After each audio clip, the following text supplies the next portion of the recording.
வணக்கம். என்னுடைய பேர் அமித். உடம்பு 317.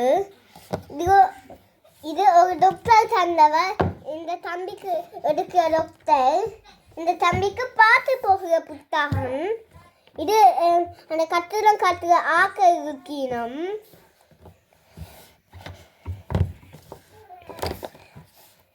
இப்படி அழுகன்னு போட்டால் அதுக்கு போகக்கூடாது. அடுக்க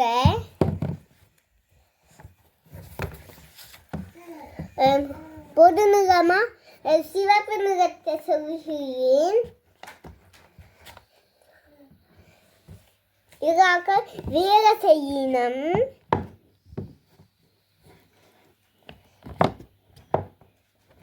சிவப்பாவது இப்படி இருக்கும். எடுக்கடும் வைக்கடும். இது நான் வாசிக்கலாம். இது நான் படத்தை பார்த்து செய்யலாம். முன்னுக்கும் பின்னுக்கும் பக்கத்துகள் வலது பக்கம் இடது பக்கமும் திரும்பலாம். அதற்காக அம்முக்குறி அதுல போட்டு இருக்குது. எப்படி செய்யுறது? இது உங்களுக்கு பிடிச்சிருக்குதா? நன்றி, வணக்கம்.